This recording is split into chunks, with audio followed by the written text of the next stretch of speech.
କାଲି କେତେ ପଢିଥିଲେ? ସଂରକ୍ଷିତ ସମ୍ବଳ ପଢି ସାରିଥିଲେ? ଆଜ୍ଞା। ସଂରକ୍ଷିତ ଆଜି କି ସମ୍ବଳ ପଢବା ତାର? ଆଜି ସେଟା କିସ ହଉଛି ମାଲିକାନା ଅନୁସାରେ ମାଲିକ ବ୍ୟକ୍ତିଗତ ସମ୍ବଳ। ଯେତିକି ପଢା ହେଇଥିଲା ଫାଷ୍ଟ ଡିସକସନ କରିଦଉଛି ହେଲା। ତାପରେ ହଉଛି ମାଲିକାନା ଯିବା। ମାଲିକାନା ସମ୍ବଳ କାହାକୁ କୁହାଯାଏ କୁହ? ସମ୍ବଳ କାହାକୁ କୁହାଯାଏ? ସମ୍ବଳ କାହାକୁ କୁହାଯାଏ? ଅନୁସାରେ ସମ୍ବଳ ହଉଛି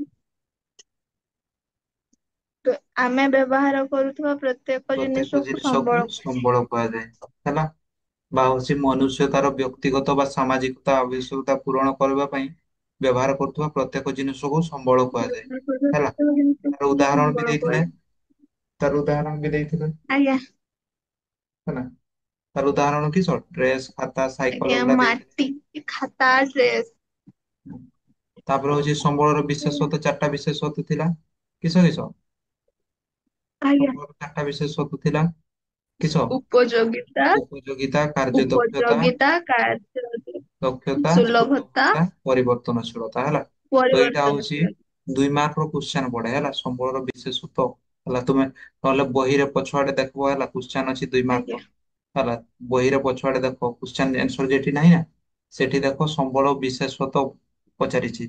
ବୁଝିଲା? ସମ୍ବଳର ବିଶେଷତ୍ଵ ଚାରିଟା ପଏଣ୍ଟ ଲେଖିଦବ, 2 ମାର୍କ ପାଇଯିବ ହେଲା। ତାପରେ ପଢିଥିଲେ ସମ୍ବଳର ପ୍ରକାର ଭେଦ। ଆଜ୍ଞା। ସମ୍ବଳର ପ୍ରକାର ଭେଦରେ ପ୍ରକୃତି ଅନୁସାରେ ସମ୍ବଳକୁ କେତେ ଭାଗରେ ବିଭକ୍ତ କରାଯାଇଥିଲା? 3 ଭାଗରେ। ତିନି ତିନି ଭାଗ। ଭାଗରେ। ଗୋଟେ ହଉଛି ପ୍ରାକୃତିକ ସମ୍ବଳ, ଆଉ ଗୋଟେ ହଉଛି ସାଂସ୍କୃତିକ ସମ୍ବଳ, ଆଉ ଗୋଟେ କିସ?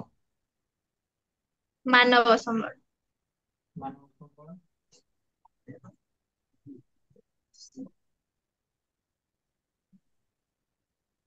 ହ୍ୟାଲୋ। ହଁ। ଆଜ୍ଞା। ହଁ। ତାପରେ ହଉଛି ପ୍ରାକୃତିକ ସମ୍ବଳ, ସାଂସ୍କୃତିକ ସମ୍ବଳ, ମାନବ ସମ୍ବଳ ହେଲା। ତ ପ୍ରାକୃତିକ ସମ୍ବଳ କାହାକୁ କୁହାଯାଏ? ଯେଉଁ ସମ୍ବଳ ଆଜ୍ଞା। ହଉଛି ପ୍ରକୃତିରୁ ମିଳେ ତାକୁ ପ୍ରାକୃତିକ ସମ୍ବଳ କୁହାଯାଏ ହେଲା। ତାପରେ ସାଂସ୍କୃତିକ ସମ୍ବଳ କାହାକୁ ଆଜ୍ଞା। କୁହାଯାଏ? ସାଂସ୍କୃତିକ ମଣିଷ ଦ୍ଵାରା ତିଆରି ହେଇଥିବା ସମ୍ବଳକୁ କିସ କୁହାଯାଏ? ସାଂସ୍କୃତିକ ସାଂସ୍କୃତିକ ସମ୍ବଳ। ହେଲା। ଯେଉଁ ସମ୍ବଳ ମନୁଷ୍ୟର ଜ୍ଞାନ ଆଉ କୌଶଳ ବଳରେ ତିଆରି ହେଇଥାଏ ତାକୁ ସାଂସ୍କୃତିକ ସମ୍ବଳ କୁହାଯାଏ। ଯେମିତି ଗାଡି, ଘର, ଫ୍ୟାନ ଏଗୁଡା ହଉଛି ସବୁ ସାଂସ୍କୃତିକ ସମ୍ବଳ ହେଲା। ତାପରେ ହଉଛି ମାନବ ସମ୍ବଳ। ମାନବ ସମ୍ବଳ ଆଜ୍ଞା। କିଏ? ମଣିଷକୁ ହିଁ ମାନବ ସମ୍ବଳ କୁହାଯାଏ ହେଲା। ମଣିଷକୁ ହିଁ ମାନବ ସମ୍ବଳ କୁହାଯାଏ କି ପାଇଁ? କି ପାଇଁ ନା ମଣିଷ ନିଜର ଜ୍ଞାନ ଦକ୍ଷତା ପ୍ରୟୋଗ କରି କିସ ନୂଆ ନୂଆ ଜିନିଷ ତିଆରି କରେ, ସେଇ ପାଇଁ ମଣିଷକୁ ମାନବ ସମ୍ବଳ କୁହାଯାଏ ହେଲା। ତାପରେ ଆମର ସେକେଣ୍ଡ ଉତ୍ପତ୍ତି ଅନୁସାରେ ଏଇଠି କ୍ୱେଶ୍ଚନ ଆସେ ହେଲା, ପାର୍ଥକ୍ୟ କ୍ୱେଶ୍ଚନ ଆସେ। ବୁଝିହେଲା? ଜୈବ ସମ୍ବଳ ଓ ଅଜୈବ ସମ୍ବଳ ମଧ୍ୟରେ ପାର୍ଥକ୍ୟ ବୁଝିହେଲା? ଏଇଠି କ୍ୱେଶ୍ଚନ ଆସେ କିସ? ଆଜ୍ଞା। ଜୈବ ସମ୍ବଳ ଓ ଅଜୈବ ସମ୍ବଳ ମଧ୍ୟରେ ପାର୍ଥକ୍ୟ ହେଲା। ତ ପାର୍ଥକ୍ୟ ଲେଖିଲେ କିସ ହବ? ଯୋଉ ସମ୍ବଳର ଜୀବନ ଅଛି ତାହାକୁ ଜୈବ ସମ୍ବଳ ହେଲା। ଆଉ ହଉଛି ଯେଉଁ ସମ୍ବଳର ଜୀବନ ନାହିଁ ତାହାକୁ ହଉଛି ଅଜୈବ ସମ୍ବଳ ହେଲା। ପାର୍ଥକ୍ୟ କେମିତି ଲେଖାଯାଏ? ଏପଟେ ଜୈବ ଲେଖିଲି, ଏପଟେ ଅଜୈବ ହେଲା। ଫାଷ୍ଟ କାହାକୁ କୁହାଯାଏ ଲେଖିଲି, ତାପରେ ଉଦାହରଣ ଦେଇଦେଲି ହେଲା। ଏଥିରେ 2 ମାର୍କ ମିଳିଯିବ। ତାପରେ ହଉଛି ଅଜୈବ ପରେ ସରନ୍ତି ଅସରନ୍ତି। ସରନ୍ତି ଅସରନ୍ତି ଏଇଟା ବି ପାର୍ଥକ୍ୟ ପଡେ। ସରନ୍ତି ଅସରନ୍ତି ସମ୍ବଳ ମଧ୍ୟରେ ପାର୍ଥକ୍ୟ ହେଲା। ତ ଅସରନ୍ତି ସମ୍ବଳ କୋଉଟା? ଯୋଉ ସମ୍ବଳ ମନୁଷ୍ୟର ବାରମ୍ବାର ବ୍ୟବହାର ସତ୍ତ୍ୱେ ସରି ନଥାଏ ତାହାକୁ ଅସରନ୍ତି ସମ୍ବଳ କୁହାଯାଏ। ଆଉ ସରନ୍ତି କୋଉଟା? ଯୋଉଟା ହଉଛି ବାରମ୍ବାର ବ୍ୟବହାର ଦ୍ଵାରା ସରିଯାଏ ସରିଦେଲି। ହେଲା। ତାପରେ ଅପୂରଣୀୟ। ଅପୂରଣୀୟ କୋଉଟା? ଯୋଉ ସମ୍ବଳ ମନୁଷ୍ୟର ବାରମ୍ବାର ବ୍ୟବହାର ଦ୍ଵାରା ହଉଛି କିସ ସରେନି, ଆଉ ଯଦି ସରି ବିି ଗଲା କିସ ସେଗୁଡା ତିଆରି ପାଇଁ ପୁନର୍ଭରଣ ପାଇଁ କିସ ବେଶୀ ସମୟ ଲାଗେ ନାହିଁ। ବର୍ଷ ବର୍ଷ। ଅପୂରଣୀୟ ହଁ, ବର୍ଷ ବର୍ଷ ସମୟ ଲାଗେ ହେଲା। ମନୁଷ୍ୟ ବାରମ୍ବାର ବ୍ୟବହାର ସତ୍ତ୍ୱେ ସରିଯାଏ, ଆଉ ପୂରଣ କରିବା ପାଇଁ ବର୍ଷ ବର୍ଷ ସମୟ ଲାଗେ। ତ ଟିକେ ବୋଲି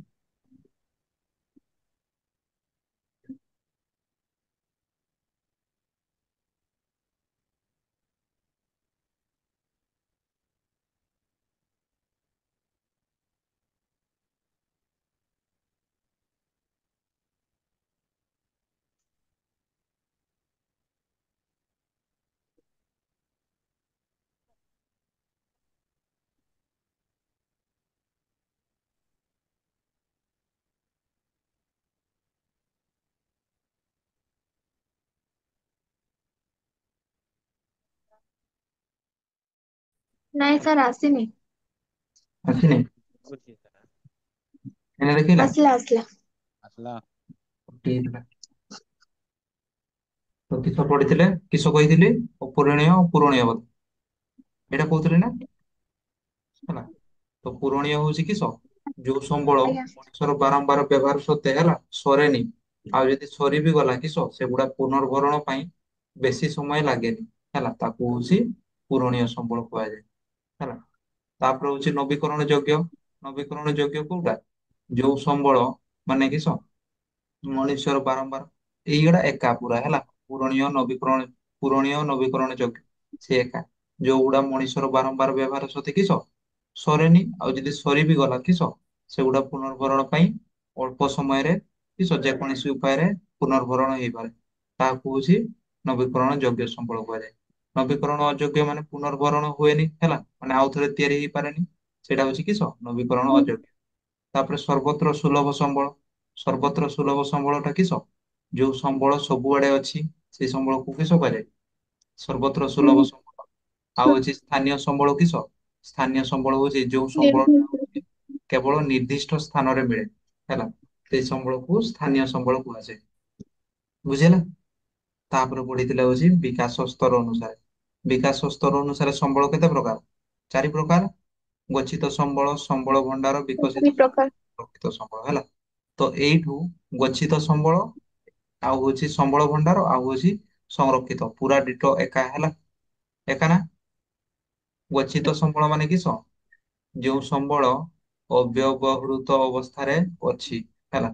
ଯେଉଁ ସମ୍ବଳ ହଉଛି ପ୍ରକୃତିର ଗନ୍ତାଘରେ ଅବ୍ୟବହୃତ ଅବସ୍ଥାରେ ରହିଛି, ତାକୁ କି ସମ୍ବଳ କୁହାଯାଏ? ଗଚ୍ଛିତ ସମ୍ବଳ କୁହାଯାଏ, ହେଲା। ଏଇଠି ଲେଖିଥିଲେ ଯେ ଏଇଟା ଏଇଟା ହେଲା। ଆଜ୍ଞା। ଯେଉଁ ସମ୍ବଳ ପ୍ରକୃତିର ଗନ୍ତାଘରେ ଅବ୍ୟବହୃତ ଅବସ୍ଥାରେ ରହିଛି ତାକୁ ହଉଛି ଗଚ୍ଛିତ ସମ୍ବଳ କୁହାଯାଏ। ତାପରେ ହଉଛି ସମ୍ବଳ ଭଣ୍ଡାର କିସ? ସମ୍ବଳ ଭଣ୍ଡାର ହଉଛି ଯେଉଁ ସମ୍ବଳ ମନୁଷ୍ୟର ଆବଶ୍ୟକତା ପୂରଣ କରିପାରିବ, ହେଲା ମାତ୍ର ଆଜିର ଜ୍ଞାନ କୌଶଳ ବଳରେ ସେଗୁଡିକର ବ୍ୟବହାର ଉପଯୋଗୀ ହେଇପାରୁନି, ହେଲା। ଆମେ ଜାଣିଛେ ଧରାଯାଉ ଏଇ କୂଅର ପାଣି, ହେଲା ଏଇ କୂଅର ପାଣି କେତେବେଳେ ସମ୍ବଳ ଭଣ୍ଡାର ହେଇଯିବ? ଆମେ ଜାଣିଛେ ଏଇ କୂଅର ପାଣି ଆମର ହଉଛି କିସ ଶୋଷ ମେଣ୍ଟେଇ ପାରବ, କିନ୍ତୁ ହେଲା କିନ୍ତୁ ହଉଛି ଆଜି ଆମର ଏତିକି ଜ୍ଞାନ ବାହାରିନି ଯେ କୂଅର ପାଣି ଟାକୁ କେମିତି କାଢିକି ଆମେ ଆମ ଶୋଷ ମେଣ୍ଟେଇ ପାରବା, ହେଲା। ସେତିକି ଜ୍ଞାନ ଟା ଆମର ହେଇନି। ତ ଏଇ ପାଣି ଟାକୁ କିସ କୁହାଯିବ? ସମ୍ବଳ ଭଣ୍ଡାର କୁହାଯିବ। ବୁଝିହେଲା? ଆଜ୍ଞା। କୂଅର ପାଣି ମାନେ ଧରାଯାଉ ଏଇଟା ହଉଛି କିସ ଆମର ଗୋଟେ କୂଅ ଅଛି, ହେଲା ଜାମସାରେ କୂଅ ଗୋଟେ ଅଛି, ହେଲା। ଏଇ ଜାମସାରେ କୂଅ ଅଛି, ଜାଣିଛେ ଏଇଠି ପାଣି ଅଛି, ହେଲା ପାଣି ଅଛି, କିନ୍ତୁ କିସ ଆଜ୍ଞା। କହନା ଏଇ ପାଣି ଟାକୁ ବାହାରେଇ ପାରୁନା, ହେଲା ବାହାରେଇ ପାରୁନା। ତାହେଲେ ଏଇ କୂଅର ପାଣି ଟା କି ହବ? ସମ୍ବଳ ଭଣ୍ଡାରରେ ଯିବ। ବୁଝିହେଲା? କିନ୍ତୁ ତୁମର ଘରେ ଗୋଟେ କୂଅ ଅଛି, ତୁମର ଘରେ ଆଜ୍ଞା। ସେଇ କୂଅ ଅଛି, ସେଠାର ପାଣି ଟାକୁ ବାହାରଇକି ପିଉଛ, ହେଲା ସେଇଟା କି ହବ? ସେଇଟା ସମ୍ବଳ ଭଣ୍ଡାରରେ ଯିବ କି? ସେଇଟା ସମ୍ବଳ ଭଣ୍ଡାରରେ ଯିବନି। ବୁଝିହେଲା? ନା। ସେଇ ଏକା ଜିନିଷ କିନ୍ତୁ ହଉଛି ଏଠି ହଉଛି ସମ୍ବଳ ଭଣ୍ଡାରରେ ହଉଛି, ଏଠି ହଉଛି କିସ ସମ୍ବଳ ଭଣ୍ଡାର ହଉନି, ହେଲା। ତ ହଉଛି ସମ୍ବଳ ଭଣ୍ଡାର। ତାପରେ ହଉଛି ବିକଶିତ ସମ୍ବଳ। ବିକଶିତ ସମ୍ବଳ ହଉଛି ଯୋଉ ସମ୍ବଳ ଗୁଡାକୁ ଆମେ ଏଇନା ବ୍ୟବହାର କରୁଛେ, ହେଲା ସେଗୁଡା ହଉଛି କି ସମ୍ବଳ? ବିକଶିତ ସମ୍ବଳ। ଯୋଉ ସମ୍ବଳ ଗୁଡାକୁ ଆମେ ବ୍ୟବହାର କରୁଛେ ସେଗୁଡାକୁ କି ସମ୍ବଳ କୁହାଯିବ? ବିକଶିତ ସମ୍ବଳ, ହେଲା। ତ କହିଥିଲି ବିକଶିତ ସମ୍ବଳର ଉଦାହରଣ ଲେଖିବ। ଦେଖିଛ? ବିକଶିତ ସମ୍ବଳ କିସ? ଯେମିତି ହଉଛି ରହୁଛି ଉଁ, ସୌର ଶକ୍ତି। ସୌର ଶକ୍ତି, ଜଳ। ସୌର ଶକ୍ତି, ହେଲା ସୌର ଶକ୍ତି ବିକଶିତ ହେଇଯାଇଛି। ବିଦ୍ୟୁତ ଶକ୍ତି, ବିଦ୍ୟୁତ ଶକ୍ତି ବି ଗୋଟେ ସମ୍ବଳ ନା ନାଇଁ? ହେଲା। ଏଗୁଡା ହଉଛି ବିକଶିତ ହେଇସାରିଛି, ହେଲା। ଆଜ୍ଞା। ଏଗୁଡା ହଉଛି କିସ ସମ୍ବଳ? ବିକଶିତ ସମ୍ବଳ। ତାପରେ ହଉଛି ସଂରକ୍ଷିତ ସମ୍ବଳ। ସଂରକ୍ଷିତ ସମ୍ବଳ, ସମ୍ବଳ ଭଣ୍ଡାର ଆଉ ହଉଛି ଗଚ୍ଛିତ ସମ୍ବଳ ଏକା ଏକା କହିଥିଲି, ହେଲା। ତ ଏଇଟା ବି ସେ ଏକା। ଯୋଉ ସମ୍ବଳ ପଦାର୍ଥ ଗୁଡିକୁ, ଯେଉଁ ସମ୍ବଳ ପଦାର୍ଥ ଗୁଡିକର ସନ୍ଧାନ ମିଳିଛି ମାତ୍ର ବ୍ୟବହାର ଉପଯୋଗୀ ହେଇପାରିନାହିଁ, ହେଲା ତାକୁ ହଉଛି କି ସମ୍ବଳ କୁହାଯିବ? ସଂରକ୍ଷିତ ସମ୍ବଳ କୁହାଯିବ, ହେଲା। ତ ତୁମର ପାଇଁ ପାଠ ରହିଲା ଏହାର ଉଦାହରଣ ହଉଛି କରିହବ, ହେଲା। ଏହାର ଉଦାହରଣ ଲେଖ। ତ ଆଜି ଆଉ ଗୋଟେ ନୂଆ ପାଠ ପଢବା। ଏଇଟା କାଲି ପଢିଥିଲେ, ହେଲା କାଲି ପଢିଥିଲେ। ଆଜ୍ଞା। ଆଜି କିସ ପଢବା ତାହେଲେ? ମାଲିକାନା ଅନୁସାରେ, ନାଇଁ? ମାଲିକାନା ଅନୁସାରେ ସମ୍ବଳକୁ କେତେ ଭାଗରେ ବିଭକ୍ତ ଆଜ୍ଞା। କରାଯାଇଛି? ଚାରି ଭାଗରେ। ମାଲିକାନା ଅନୁସାରେ ସମ୍ବଳକୁ କେତେ ଭାଗରେ? ଚାରି ଭାଗ। ଚାରି ଭାଗରେ। ଫାଷ୍ଟ ହଉଛି କିସ? ବ୍ୟକ୍ତିଗତ, ଫାଷ୍ଟ ହଉଛି ବ୍ୟକ୍ତିଗତ ହେଲା। ତ ହେଡିଙ୍ଗ ଦେଇଦିଅ ବ୍ୟକ୍ତିଗତ ସମ୍ବଳ। ବ୍ୟକ୍ତିଗତ ସମ୍ବଳ ହେଡିଙ୍ଗ ଦେଇଦିଅ ହେଲା। ବ୍ୟକ୍ତିଗତ ସମ୍ବଳ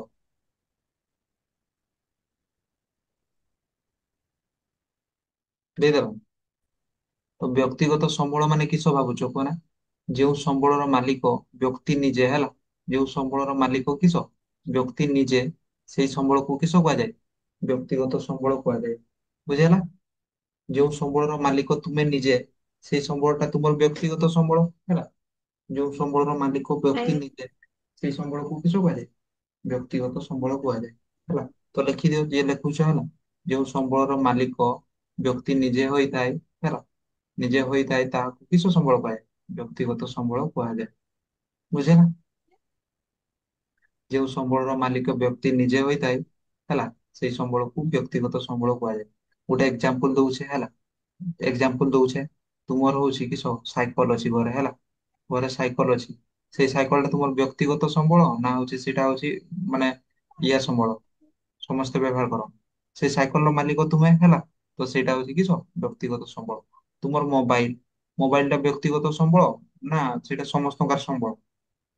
ସେଇଟା କହିପାରିବ ଏଇଟା ମୋର, ମୋର ଜିନିଷ କହିପାରିବ ନା ନାଇଁ? କହିପାରିବ ନା ନାଇଁ? ଆଜ୍ଞା। ହେଲା। କିନ୍ତୁ କହିପାରିବ କି ପାଣିଟା ମୋର, ଏଇ ପାଣିଟା ମୋର କହିପାରିବ? ଶୁଣଉଛି ନା ନାଇଁ? ଆଜ୍ଞା ହେଲା। ଆଜ୍ଞା ଆଜ୍ଞା। ଶୁଣଉଛି ନା? ହେଲା। ତ ହଉଛି କିସ କହିଲି ଗୋଷ୍ଠୀଗତ ସମ୍ବଳ। ଗୋଷ୍ଠୀଗତ ସମ୍ବଳ କୋଉଗୁଡା? ଯୋଉଗୁଡାର ମାଲିକ ହଉଛି କିସ? ଗୋଷ୍ଠୀ କେବେ ଶୁଣିଛ ନା ନାଇଁ? ଗୋଷ୍ଠୀ, ଗୋଷ୍ଠୀ କେବେ ଶୁଣିଛ ନା? ଆଜ୍ଞା ଗୋଷ୍ଠୀ କେଠି ଶୁଣିଛ? ଶୁଣିଛି। ଗୋଷ୍ଠୀ ଶୁଣା ସେ ଶୁଣିଛ କି ସେ ଗାଳି ଆଜ୍ଞା ରାଗି ଏଇଟା ଗଲେ କୁହନ ଗ୍ରୁପ ନା ତୋର ଗୋଷ୍ଠୀ ଶଳା ସେ କୁହନ ନା ନାଇଁ? ଆଜ୍ଞା। ହେଲା। ଗୋଷ୍ଠୀ ମାନେ କିସ କୁହନା? ଦୁଇ ତିନି ଜଣ ଲୋକ ମିଶିଲେ ସେମାନଙ୍କୁ କିସ କୁହାଯାଏ? ଗୋଷ୍ଠୀ। ଦୁଇ କି ତିନି କି ପାଞ୍ଚ ଦଶ ଜଣ ଲୋକ ମିଶିଲେ ସେମାନଙ୍କୁ କିସ କୁହାଯାଏ? ଗୋଷ୍ଠୀ। ବୁଝିହେଲା? ସେମାନଙ୍କୁ କୁହାଯାଏ ଗୋଷ୍ଠୀ ହେଲା। ବୁଝିହେଲା?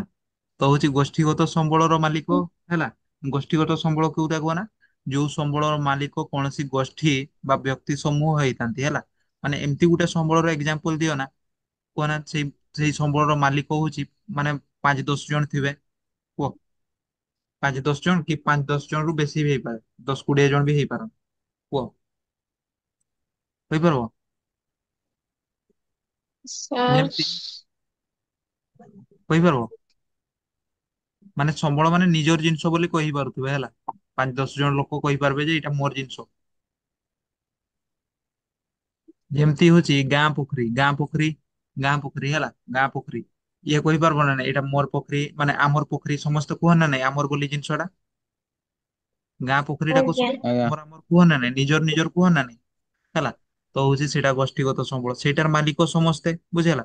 ସେଇ ଗାଁ ପୋଖରୀର ମାଲିକ ସମସ୍ତେ, ସମସ୍ତେ ବ୍ୟବହାର କରିପାରିବେ ହେଲା। ତ ହଉଛି ସେଇଟା ହଉଛି ଗୋଷ୍ଠୀଗତ ସମ୍ବଳ। ତାପରେ ଶ୍ମଶାନ, ଶ୍ମଶାନ ଟା ବି ଗୋଷ୍ଠୀଗତ ସମ୍ବଳ ନା ନାଇଁ? ଶ୍ମଶାନ ବି ସମସ୍ତେ କିସ କହିବେ? ଆଜ୍ଞା ଏଇଟା ଆମର ଶ୍ମଶାନ ହେଲା। ଏଇଟା ଆମର ପାର୍କ କହି କୁହ ନା ନାଇଁ? ହେଲା। ଏଗୁଡା ହଉଛି ଗୋଷ୍ଠୀଗତ ସମ୍ବଳ। ତ ଗୋଷ୍ଠୀଗତ ସମ୍ବଳ କାହାକୁ କୁହାଯାଏ? ଯେଉଁ ସମ୍ବଳର ମାଲିକ କୌଣସି ଗୋଷ୍ଠୀ ବା ବ୍ୟକ୍ତି ସମୂହ ହେଇଥାନ୍ତି ତାହାକୁ କିସ କୁହାଯାଏ? ଗୋଷ୍ଠୀଗତ ସମ୍ବଳ କୁହାଯାଏ। ଗୋଷ୍ଠୀଗତ ସମ୍ବଳ କୁହାଯାଏ ହେଲା। ତାପରେ ହଉଛି ଜାତୀୟ ସମ୍ବଳ ଲେଖିଦବା। ଜାତୀୟ ସମ୍ବଳ ହଉଛି କୋଉଟା? ଯୋଉ ସମ୍ବଳର ମାଲିକ ହଉଛି ଆମର ଭାରତ ହେଲା, ତାକୁ ଜାତୀୟ ସମ୍ବଳ କୁହାଯିବ। ବୁଝିହେଲା? ଯେଉଁ ସମ୍ବଳର ମାଲିକ ଆମର ଭାରତ ତାକୁ ହଉଛି କିସ କୁହାଯିବ? ଜାତୀୟ ସମ୍ବଳ କୁହାଯିବ। ଫାଷ୍ଟ କିସ କହିଲି?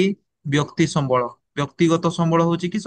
ଯୋଉ ସମ୍ବଳର ମାଲିକ ବ୍ୟକ୍ତି ନିଜେ ତାକୁ ବ୍ୟକ୍ତିଗତ। ଗୋଷ୍ଠୀଗତ ସମ୍ବଳ ହଉଛି ଯୋଉ ସମ୍ବଳର ମାଲିକ କୌଣସି ଗୋଷ୍ଠୀ ହେଇଥାନ୍ତି ତାହାକୁ ଗୋଷ୍ଠୀଗତ ସମ୍ବଳ। ଜାତୀୟ ସମ୍ବଳ ହଉଛି ଯୋଉ ସମ୍ବଳ ଗୁଡିକର ମାଲିକ ଆମ ଭାରତ ହେଲା, ତାକୁ କି ସମ୍ବଳ କୁହାଯିବ? ଜାତୀୟ ସମ୍ବଳ କୁହାଯିବ। ବୁଝିହେଲା? ଜାତୀୟ ସମ୍ବଳ ଯେମିତି କେନାଲ, କେନାଲ ସେଇଟା କାହାର? ଆମର ଭାରତ ସରକାର। ଯେ କେନାଲ, କେନାଲ କି ନଦୀ ସେଗୁଡା କାହାର? ଭାରତ ସରକାରଙ୍କର ହେଲା। ଭାରତ। ବୁଝିହେଲା? ତ ହଉଛି ଗୋଟେ ଏକ୍ସାମ୍ପଲ ଦଉଛି ହେଲା। ଧରାଯାଉ ଏଇଟା ହଉଛି ଆମର ବୁର୍ସାଣୀ ହାଇସ୍କୁଲ ହେଲା। ବୁର୍ସାଣୀ ହାଇସ୍କୁଲ, ବୁର୍ସାଣୀ ହାଇସ୍କୁଲ ପଛଆଡେ ଗୋଟେ ସୁନା ଖଣି ଅଛି ହେଲା। ସୁନା ଖଣି ଅଛି। ତ ଏଇ ପାଖରେ ହଉଛି ରୋହିତ ମାନଙ୍କର ଘର ନା, ଏଇ ପାଖରେ ରୋହିତ ମାନଙ୍କର ଘର ହେଲା। ଏଇ ପାଖରେ ରୋହିତ ମାନଙ୍କର ଘର। ବୁଝିହେଲା? ତ ରୋହିତ, ଆଜ୍ଞା। ରୋହିତ କିସ କରିଛି ହେଲା, ସେ କହୁଛି ସୁନା ଖଣି ସେଇଟା ଆମର ଖଣି। ସେ କହିପାରିବ କି? କହିପାରିବ? ସେ ସୁନା ଖଣି ତା ସିଏ ଶୁଣା ଆମର ଗଲାନି। କହିପାରିବ? ହେଁ? ନାଇଁ। ଶୁଣା ଯାଉନି? ଶୁଣା ଯାଉଛି କି? ହ୍ୟାଲୋ। ଶୁଣାଉଥିଲା ହଁ ଶୁଣାଯାଉଛି। ସେତେବେଳେ କିଛିଟା କହିଲ ଶୁଣାଗଲାନି ସେତେବେଳେ। ମୁଁ କହୁଛି ହେଲା, ଧରାଯାଉ ତୁମର ଘର ସମସ୍ତଙ୍କ ଘର ପଛରେ ଗୋଟେ ହେଲା, ସମସ୍ତଙ୍କର ଘର ପଛରେ ହେଲା, ଯେ ଯାହାର ଘର ପଛରେ ଗୋଟେ ସୁନା ଖଣି ବାହାରିଲା। କିସ ଖଣି? ସୁନା ଖଣି। ହୁଁ ହେଲା, ତ ତୁମେ ସେଇ ଖଣିଟାକୁ କହିପାରିବ କି ଏଇଟା ମୋର ଘର ପଛରେ ବାହାରିଛି ମାନେ ମୋର ଖଣି? କହିପାରିବ? ନାଇଁ। କହିପାରିବ ଯେ ଦିନ ହୁଁ ହେଲା ତୁମେ ବାହାରିବ ଠିକ ଅଛି ହେଲା, ବାହାରିଲା ତୁମେ କହିବ ହଉଛି ଏଇଟା ମୋର ଖଣି। ତ ହଉଛି ଗାଁ ଲୋକମାନଙ୍କୁ କହିବ ଯେ ଏଇଟା ମୋର ଖଣି। ସେମିତି କହିବନି ହେଲା। ସେ ସୁନା ଖଣି କାହାର? ସେଇ ସୁନା ଖଣି ହଉଛି କାହାର? ଆମର ଦେଶର। ବୁଝି ହେଲା, ସେଇଟା ହଉଛି ତାର ସେଇ ସମ୍ବଳ ଟା କାହାର ହେଇଯିବ? ସେଇ ସୁନା ସମ୍ବଳ ଟା କାହାର ହେଇଯିବ? ସେଇ ସମ୍ବଳର ମାଲିକ ହଉଛି ଆମର ଦେଶ। ବୁଝି ହେଲା, ଦେଶ। ହେଲା, ତୁମର ଘର ଯୋଉ ଜାଗାରେ ଅଛି ସେଇଟା ବି ଗୋଟେ ସମ୍ବଳ ହେଲା, ତୁମର ସେଇ ଜାଗାଟା ବି ସମ୍ବଳ ନା ହେଲା। ତୁମର ଘର ଯୋଉଠି ଅଛି ସେଇଟା ବି ଗୋଟେ ସମ୍ବଳ ହେଲା। ତ ସେଇଟା କାହାର ସମ୍ବଳ? ଦେଶର ସମ୍ବଳ। ବୁଝିହେଲା, ଆମର ଦେଶର ସମ୍ବଳ ହେଲା। ତ ହଉଛି ଦେଶର ସମ୍ବଳ ସବୁ ଯେତେ ଗୁଡା ବିଲ, ପାହାଡ, ପର୍ବତ, ଆମର ଦେଶ ଭିତରେ ଯେତେ ଜିନିଷ ଆସୁଛି ହେଲା, ଆମର ଦେଶ ଭିତରେ ଯେତେ ଜିନିଷ ଆସୁଛି ଏଇଟା ଭାରତ ବର୍ଷ ଭିତରେ ହେଲା, ଭାରତ ବର୍ଷ ଭିତରେ ଯେତେ ଜିନିଷ ଆସୁଛି ହେଲା, ସେ କିସ ସମ୍ବଳ? ଏଇ ଭାରତ ବର୍ଷ ଭିତରେ ଧରାଯାଉ ଅଛି କିସ? ଗୋଟେ ଅଛି ଘର ଅଛି। ଯା ଏ ଘର ବି କିସ? ଜାତୀୟ ସମ୍ବଳ।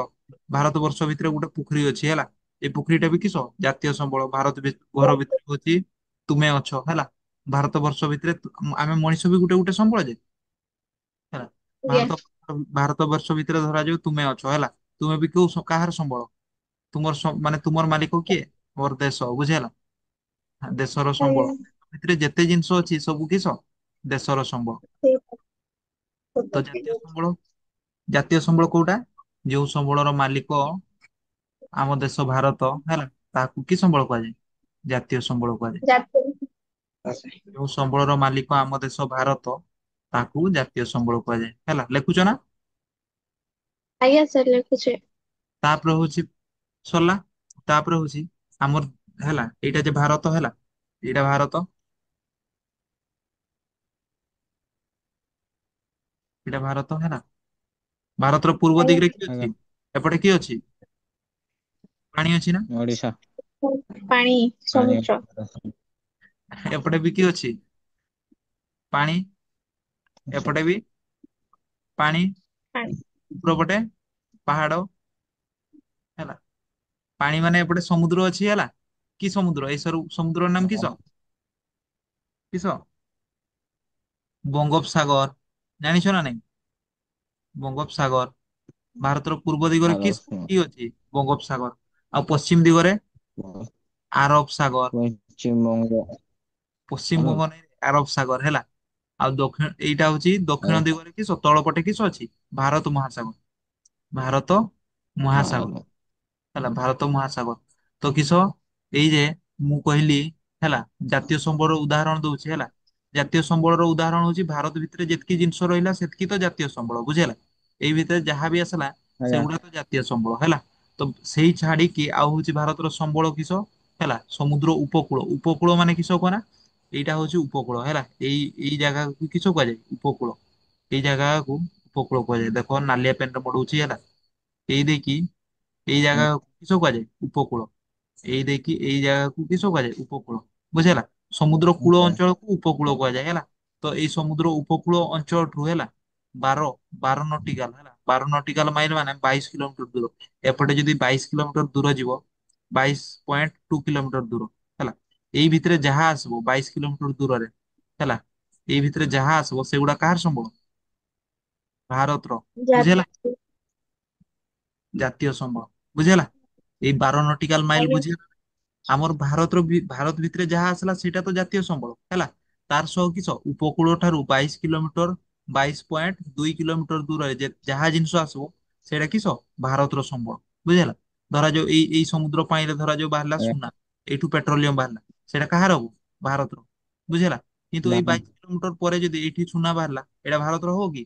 ଭାରତର ନୁହଁ ହେଲା। ନା ଏଇଟା ଯାହାର ସମ୍ବଳ ଥିବ ହେଲା।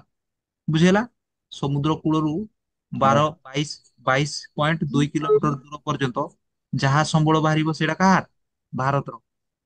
ବୁଝିହେଲା। ସେଗୁଡା ହଉଛି ଜାତୀୟ ସମ୍ବଳ। ଆଜ୍ଞା ସାର୍। ଇମ୍ପୋର୍ଟାଣ୍ଟ କ୍ୱେଶ୍ଚନ ହେଲା ଏଇଟା।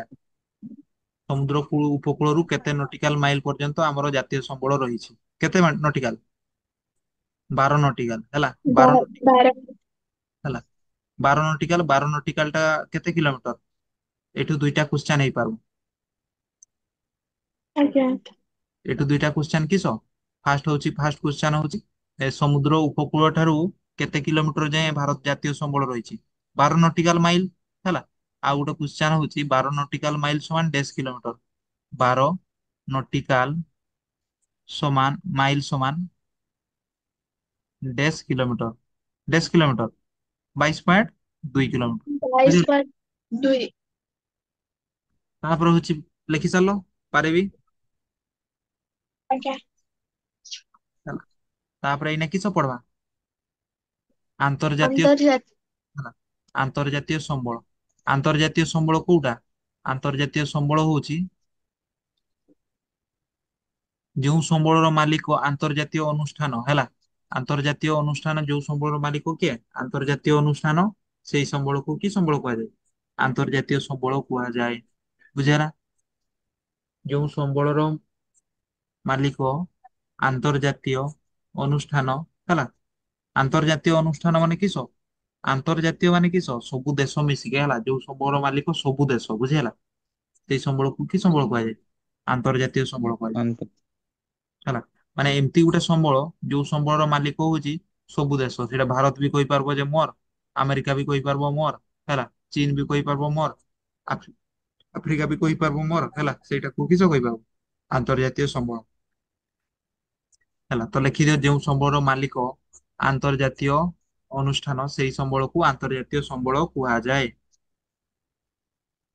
ଯେଉଁ ଯେଉଁ ସମ୍ବଳର ମାଲିକ ସମ୍ବଳ ଆନ୍ତର୍ଜାତୀୟ ମାଲିକ ଅନୁଷ୍ଠାନ, ଯାହା ଲେଖିଛି ଦେଖିକି ଲେଖ ହେଲା, ତାହାକୁ ଯା ଆନ୍ତର୍ଜାତୀୟ ସମ୍ବଳ କୁହାଯାଏ। ହେଲା ଉଦାହରଣ ଦେଇଦବା। ଶୁଣୁଛ ନା ନାଇଁ? ଶୁଣା ଯାଉଛି ନା ନାଇଁ? ଆଜ୍ଞା। ଆଜ୍ଞା। ଶୁଣା ଯାଉଛି। ହଁ ଆଜିର କ୍ଲାସ ହଉଛି କି ସକନା ରେକର୍ଡିଂ ହଉଛି ଯେ ହେଲା, କିନ୍ତୁ ଏଇ ଭିଡିଓ ଟା ଅପଲୋଡ କରିସାରିଛେ ହେଲା, ଅଲରେଡି ଅପଲୋଡ କରିସାରିଛେ। ଆଜି ଯାହା ପଢା ହଉଛି ଗତକାଲି ରାତିରେ ଅପଲୋଡ କରିସାରିଛେ ହେଲା ୟୁଟ୍ୟୁବରେ। ତ ଯଦି ଧରାଯାଉ ଯେ ଏଇଠି କିଛି ଶୁଣି ପାରିଲନି ହେଲା, ତ ୟୁଟ୍ୟୁବ ରେ ଦେଖିଦବ ହେଲା। ନହେଲେ ଆଉ ଥରେ ଏଇ ଭିଡିଓ ଟା ବି ଅପଲୋଡ କରିଦେବି ହେଲା। ହେଲା ତ ଏକ୍ସାମ୍ପଲ ଦବା, ଆନ୍ତର୍ଜାତୀୟ ସମ୍ବଳର ଏକ୍ସାମ୍ପଲ ଦବା ହେଲା। ଚିତ୍ର କରି ବୁଝଉଛି ଆନ୍ତର୍ଜାତୀୟ ସମ୍ବଳ ଗୋଟେ। ଏଇଟା ହଉଛି କିସ? ଏଇଟା କି ଚିତ୍ରଟା ବନଉଛି? କି ଭାରତ ମ୍ୟାମ୍। ଭାରତ ହେଲା। ଏଇଟା ଭାରତ ହେଲା। ତ ଭାରତ ଏଇଗୁଡା ହଉଛି କିସ? ସମୁଦ୍ର ଉପକୂଳ ହଉଛି କୋଉଟା? ଉପକୂଳବର୍ତ୍ତୀ ଅଞ୍ଚଳ କୋଉଟା କୁହାଯିବ? ଏଇ ଦେଇକି ହେଲା। ସମୁଦ୍ର ଟା କୋଉଠି ଅଛି? ଏଇ ଦେଇକି ଅଛି ଯେ ସମୁଦ୍ର ଟା ଏଇ ଦେଇକି ଯେ ଆଜ୍ଞା। ହେଲା।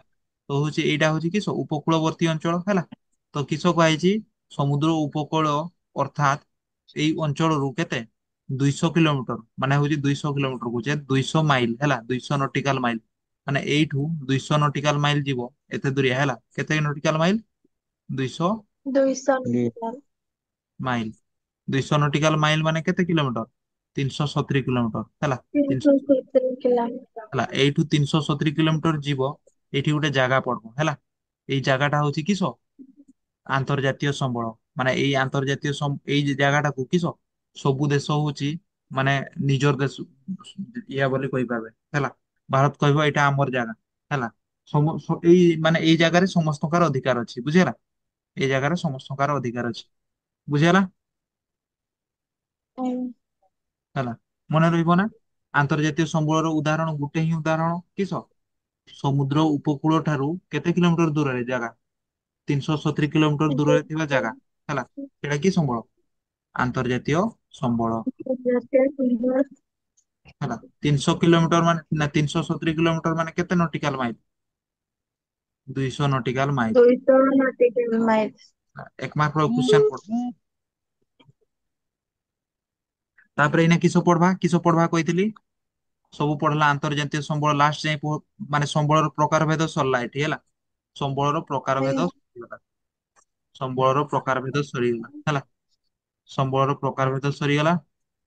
ସମ୍ବଳର ପ୍ରକାର ଭେଦ ସରିଗଲା ତ ଏଇନା କିସ ପଢବା ସମ୍ବଳ ବିକାଶ ଯୋଜନା ହେଲା।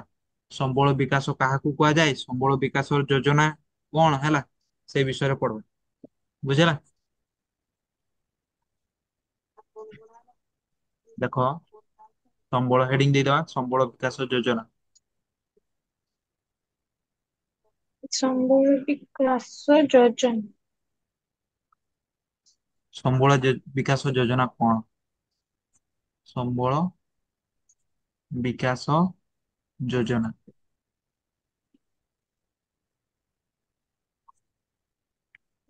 କଣ ହେଲା ତ ସମ୍ବଳକୁ ହେଲା ସମ୍ବଳକୁ ନଷ୍ଟ କରିବା ଠିକ କି ସମ୍ବଳକୁ ନଷ୍ଟ ନା କି ପାଇଁ ନଷ୍ଟ କରବାନି ହେଲା କି ପାଇଁ ସମ୍ବଳକୁ ନଷ୍ଟ କରବାନି ଦେଖ ସମ୍ବଳକୁ ନଷ୍ଟ କଲେ ଆମର କିସ କିସ ମାନେ ହଉଛି କ୍ଷତି ହଉଛି କହି ଦଉଛି ହେଲା। ସମ୍ବଳକୁ ଯଦି ନଷ୍ଟ କରୁଛ ହେଲା କିସ ଫାଷ୍ଟ ତ ହଉଛି ସମ୍ବଳକୁ ନଷ୍ଟ କଲେ କି ହଉଛି ଆମର ହଉଛି ସମ୍ବଳ ସରିଯାଉଛି ହେଲା। ଯଦି ଆମେ ସମ୍ବଳକୁ ନଷ୍ଟ କରି ଚାଲବା ଦିନ ଆସିବ କିସ ଆମର ଏଇ ପୃଥିବୀରେ କିସ ସମ୍ବଳ ହିଁ ନଥିବ ଆମର ଯଦି କୋଇଲାକୁ ନଷ୍ଟ କରି ଚାଲବା ହେଲା କୋଇଲାକୁ ନଷ୍ଟ କରି ଚାଲବା କି ବହୁତ ବ୍ୟବହାର କରବା କିସ ସମୟ ଆସିବ କୋଇଲା ବୋଲି କିସ ଜିନିଷଟା ଲୋକମାନେ ଜାଣିନଥିବେ ହେଲା। ଯଦି ଆମେ ପାଣିକୁ ଯଦି ନଷ୍ଟ କରି ଚାଲବା ପାଣି ସମ୍ବଳକୁ ଯଦି ଆମେ ନଷ୍ଟ କରି ଚାଲବା ଦିନ ଆସିବ ଆମର ପିଇବା ପାଣି ପୃଥିବୀରୁ ସରିଯିବ ହେଲା ପିଇବା ପାଣି ପୃଥିବୀରୁ ସରିଯିବ। ତାପରେ ହଉଛି ଆଉ ହଉଛି ସମ୍ବଳକୁ ଯଦି ଆମେ ନଷ୍ଟ କରି ଚାଲବା ହେଲା ତ କିସ ଆମେ ଦିନକୁ ଦିନ ଶୁଣ ଗୋଟେ ଦେଶ କେତେବେଳେ ମାନେ ହଉଛି ଆମେରିକା ହଉଛି କିସ ଗୋଟେ ଶକ୍ତିଶାଳୀ ଦେଶ ଶୁଣିଛ ନା ଆଜ୍ଞା ଆମେରିକା ଗୋଟେ ଶକ୍ତିଶାଳୀ ଦେଶ ଆଉ ଗୋଟେ କିସ ସେ ହଉଛି ବିକଶିତ ଦେଶ ଆମେରିକା ବିକଶିତ ଦେଶ ଯେ ଡେଭଲପ ଆଜ୍ଞା ଡେଭଲପ କଣ୍ଟ୍ରି ଯେ ଆମେରିକା ଡେଭଲପ କଣ୍ଟ୍ରି ଯେ କାଣ୍ଟ୍ରି ମାନେ କିସ ଆଜ୍ଞା ଦେଶ ହେଲା ଆମେରିକା ଡେଭଲପ ଦେଶ ହେଲା କିନ୍ତୁ ଭାରତ ହଉଛି କିସ ମାନେ ହଉଛି ସେ ବିକଶିତ ନୁହଁ ସିଏ ହଉଛି ବିକାଶୋନ୍ମୁଖୀ ଦେଶ ବିକଶିତମୁଖୀ ବିକାଶୋନ୍ମୁଖୀ ଦେଶ ହେଲା ତ ହଉଛି କେତେବେଳେ ବିକଶିତ ହେଇଯିବ ଯେତେବେଳେ ହଉଛି ସେ ତାର ସମ୍ବଳ ଗୁଡାକ କିସ ସଠିକ ଭାବରେ ବ୍ୟବହାର କରିପାରିବ ହେଲା ସମ୍ବଳ ଗୁଡାକୁ ଯାହାର ଦେଶ ଯୋଉ ଦେଶର ବେଶୀ ସମ୍ବଳ ଅଛି ହେଲା ସେଇ ଦେଶ ବେଶୀ ବିକଶିତ ହେଲା ଆଉ ଯୋଉ ଦେଶର କମ ସମ୍ବଳ ଅଛି ସେଇ ଦେଶ କିସ କମ ବିକଶିତ ହେଲା ତ ସମ୍ବଳ ବିକାଶ ଯୋଜନା କୋଉଟା ଲେଖିଦବା ହେଲା ସମ୍ବଳ ବିକାଶ ଯୋଜନା ଲେଖୁଛ ନା ସବୁ ଆଜ୍ଞା ସମ୍ବଳକୁ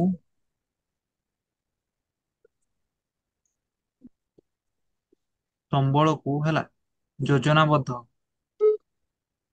ସମ୍ବଳକୁ ଯୋଜନାବଦ୍ଧ ଭାବରେ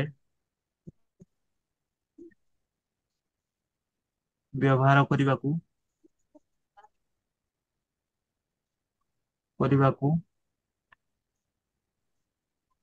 କିସ ସମ୍ବଳ ବିକାଶ ଯୋଜନା କୁହାଯାଏ ସମ୍ବଳ ବିକାଶ କୁହାଯାଏ ହେଲା ସମ୍ବଳକୁ ଯୋଜନାବଦ୍ଧ ଭାବରେ ବ୍ୟବହାର କରିବାକୁ ସମ୍ବଳ ବିକାଶ କୁହାଯାଏ ହେଲା ସମ୍ବଳ ବିକାଶ କାହାକୁ କୁହାଯାଏ ସମ୍ବଳକୁ କିସ ଯୋଜନା ମାଧ୍ୟମରେ ମାନେ ଆଲତୁ ଫାଲତୁ ଖର୍ଚ୍ଚ କରବନି ହେଲା ସମ୍ବଳକୁ ଆଲତୁ ଫାଲତୁ ଖର୍ଚ୍ଚ ଆଜ୍ଞା କର ମାନେ ହଉଛି ଗୋଟେ ନିର୍ଦ୍ଦିଷ୍ଟ ଉପାୟରେ ଖର୍ଚ୍ଚ କରବ ମାନେ ହଉଛି ଯେମିତି ହଉଛି ଯେତିକି ଆବଶ୍ୟକତା ପାଣି ଥିବ ସେତିକି ବ୍ୟବହାର କରିବି ଯେତିକି ମୋର ଦରକାର ସେତିକି ମୁଁ ଖାଦ୍ୟ ନେବି ହେଲା ସେଇଟାକୁ ହଉଛି କିସ ଯୋଜନାବଦ୍ଧ ଭାବରେ ବ୍ୟବହାର କରିବାକୁ କିସ ସମ୍ବଳ ବିକାଶ କୁହାଯାଏ ବୁଝିହେଲା ତ ସମ୍ବଳ ବିକାଶ ଯୋଜନା ହଉଛି ଆବଶ୍ୟକତା କଣ ପାଇଁ ସମ୍ବଳ ବିକାଶ ଯୋଜନାର ସମ୍ବଳ ବିକାଶ କୋଉଟା ଜାଣିଲେ ହେଲା ତ ସମ୍ବଳ ବିକାଶ ହଉଛି ଆବଶ୍ୟକତା କଣ ପାଇଁ ଆମେ ସମ୍ବଳ ବିକାଶ ନ କଲେ କିସ ହବ ହେଲା ସମ୍ବଳ ବିକାଶ ନ କଲେ କିସ ହବ ସେଇଟା ହଉଛି ଲେଖବା ବୁଝିହେଲା ହେଡିଙ୍ଗ ଦେଇଦିଅ ସମ୍ବଳ ବିକାଶର ଆବଶ୍ୟକତା ସମ୍ବଳ ବିକାଶ ଯୋଜନାର ଆବଶ୍ୟକତା ସମ୍ବଳ ବିକାଶ ଯୋଜନାର ଆବଶ୍ୟକତା ଆମକୁ କି ଯେ ଆବଶ୍ୟକତା ହେଇଗଲା ହେଲା ଯେ ସମ୍ବଳକୁ ମାନେ ବିକାଶ ପାଇଁ ଯୋଜନା ମିଟିଂ ତିଆରି କରିବା ହେଲା କି ଆବଶ୍ୟକତା ହେଲା ଲେଖିଦିଅ ହେଲା ସମ୍ବଳ ବିକାଶର ଆବଶ୍ୟକତା କିସ କନା ଫାଷ୍ଟ ହଉଛି ଆମର ଯେତେ ସବୁ ସମ୍ବଳ ଅଛି ହେଲା ସେଗୁଡା ହଉଛି କିସ ସୀମିତ ହେଲା ଆବଶ୍ୟକତା କଣ ପାଇଁ? ଆମ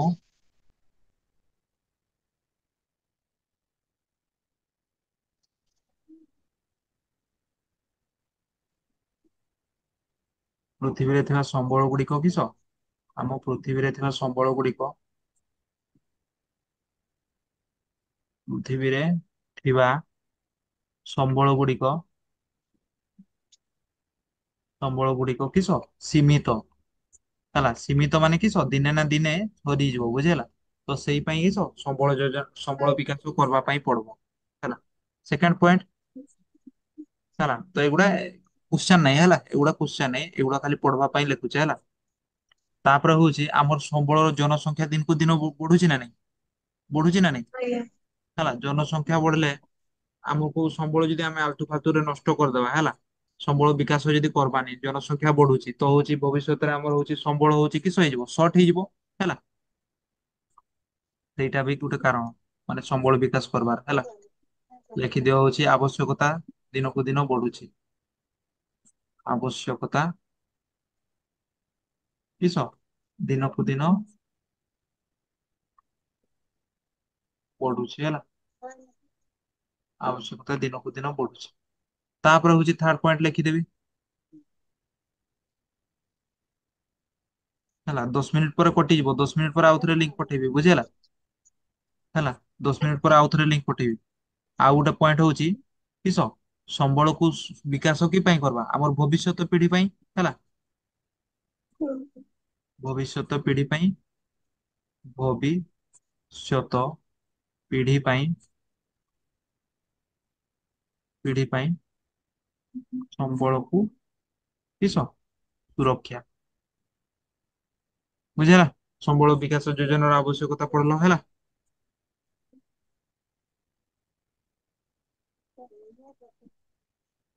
ବୁଝିହେଲା ନା? ଆଜ୍ଞା ତ ହଉଛି ସମ୍ବଳ ବିକାଶ ଯୋଜନାର ଆବଶ୍ୟକତା କିସ କିସ ପଡିଲେ? ପଢିଲେ ହଉଛି ସମ୍ବଳ ବିକାଶ କଣ ହେଲା ସମ୍ବଳ ବିକାଶ କିସ? ସମ୍ବଳକୁ ଯୋଜନାବଦ୍ଧ ଭାବରେ ବ୍ୟବହାର କରିବାକୁ ସମ୍ବଳ ବିକାଶ କୁହାଯାଏ ହେଲା। ତାପରେ ସମ୍ବଳ ବିକାଶ ଯୋଜନାର ଆବଶ୍ୟକତା ମାନେ କଣ ପାଇଁ ଆମେ ସମ୍ବଳ ବିକାଶ କରିବା ହେଲା ସମ୍ବଳ ବିକାଶ ଯୋଜନା କଣ ପାଇଁ ତିଆରି କରିବା?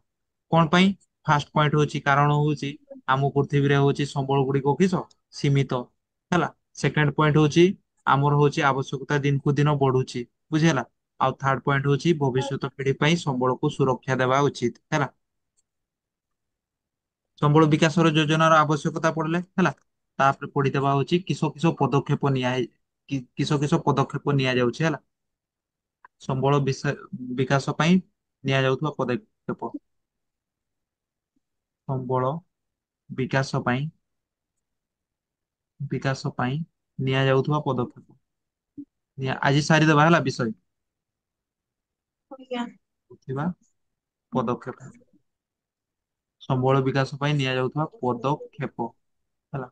ତ କିସ କିସ ପଦକ୍ଷେପ ନିଆଯାଉଛି ସମ୍ବଳ ବିକାଶ ପାଇଁ ହେଲା ଦେଖବା କିସ କରିବା କୁହ ନା ସମ୍ବଳ ବିକାଶ ପାଇଁ ଫାଷ୍ଟ ପଦକ୍ଷେପ ହଉଛି ସମ୍ବଳ କୋଉଠି ଅଛି ସେଇଟା ହଉଛି ଅନୁସନ୍ଧାନ କରି ବାହାରିଦବା ବୁଝିହେଲା। ବେଳେ ବେଳେ କିଛି ସମ୍ବଳ ଦେଖିଥିବ ହେଲା ଗୋଟେ ଜାଗାରେ ପଡି ପଡି ନଷ୍ଟ ହେଇଯାଏ ନା ନାଇଁ? ଆଜ୍ଞା ହେଇଯାଏ ନା ନାଇଁ ଯେମିତି ହଉଛି ଗୋଟେ ସମ୍ବଳ କହୁଛି ହେଲା ଗୋଟେ ସମ୍ବଳ ହଉଛି କିସ ଆମର ହଉଛି ଏଇଠି ଗୋଟେ ସମ୍ବଳ ଅଛି ହେଲା ଧରାଯାଉ ହଉଛି ଏଠି ଗୋଟେ କି ସମ୍ବଳ ଅଛି ଗୋଟେ ଗଛ ଅଛି ହେଲା ଗଛ ଅଛି ବୁଝି ହେଲା ଏଠି ଗୋଟେ ମୂଲ୍ୟବାନ ଗଛ ଅଛି ଗଛ ବି ସମ୍ବଳ ଯେ ଗୋଟେ ଆଜ୍ଞା ଆଜ୍ଞା ତ ସେଇ ଗଛ ଟା କିନ୍ତୁ କିଛି କେହି ଚିହ୍ନି ନା ହେଲା ଏଠି ହଉଛି ଗୋଟେ ମୂଲ୍ୟବାନ ଗଛ ଅଛି ହେଲା। ଏ ଗଛ ଧରାଯାଉ ସୁନା ଫଳେ ହେଲା କିସ ଫଳେ ସୁନା ଫଳେ ଏ ଗଛରେ କିସ ଫଳେ ନା ଫଳେ ଧରାଯାଉ ହେଲା ଧରାଯାଉ ଆଉ ଫଳ ଧରାଯାଉ ଫଳ ଏ ଗଛରେ ହଉଛି ସୁନା ଫଳେ କିସ ଫଳେ ସୁନା ଫଳେ ହେଲା ତ ହଉଛି ସମ୍ବଳ ବିକାଶ କେମିତି କରିବା କିନ୍ତୁ ଏଇ ଗଛଟା ଦୁନିଆରେ କିସ ଗୋଟେ ହିଁ ଅଛି ଏଇ ଗଛଟା ଦୁନିଆରେ ଗୋଟେ ହିଁ ଅଛି ହେଲା ଗୋଟେ ହିଁ ଅଛି ତ ହଉଛି ଯଦି ସେଇ ଗଛ ଟା ସେଇଠି ଅଛି କିନ୍ତୁ କେହି ଜାଣିନାହାନ୍ତି ହେଲା କେହି ଜାଣିନାହାନ୍ତି ତ କି ସେ ଗଛଟା ହଉଛି ବଡ ହବ ତାପରେ ହଉଛି ମରିଯିବ ତାପରେ ପୁଣି ସରିଯିବ ସେ ଗଛ ସରିବ ନା ନାଇଁ ସରିଯିବ ନା ନାଇଁ ଅଛି ଗଛଟା କିନ୍ତୁ ସେ ଗଛ ଦିନେ ନା ଦିନେ ମରବ ନା ନାଇଁ ମରବ ନା ନାଇଁ ଆଜ୍ଞା ହେଲା ତ ଗଛଟା ମରିଗଲେ କିସ ହବ? ମରିଯିବ। ଏ ସୁନା ଗଛ ବି ସରିଯିବ ହେଲା। ତ ହଉଛି ସମ୍ବଳ ବିକାଶ କରିବା ପାଇଁ କିସ କରତେ ହବ? ସେଇ ଗଛର ମାନେ ଯେତେ ସମ୍ବଳ ଅଛି ଫାଷ୍ଟ ହଉଛି ତାର ଅନୁସନ୍ଧାନ କରବା ହେଲା।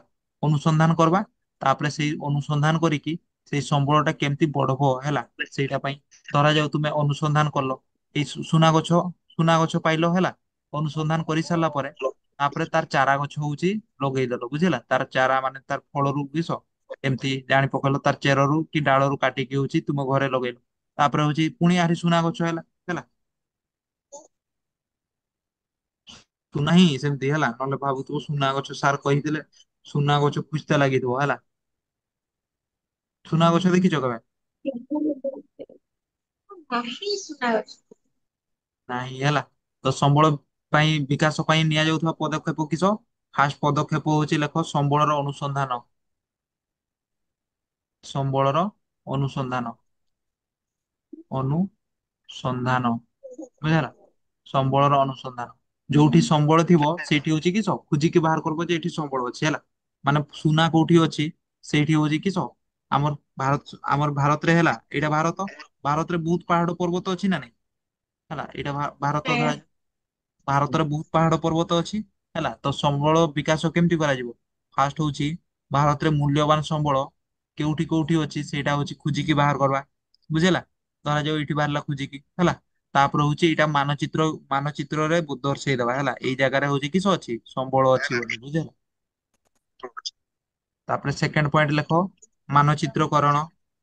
ମାନଚିତ୍ରରେ ଦର୍ଶେଇଦେବା ମାନଚିତ୍ରକରଣ।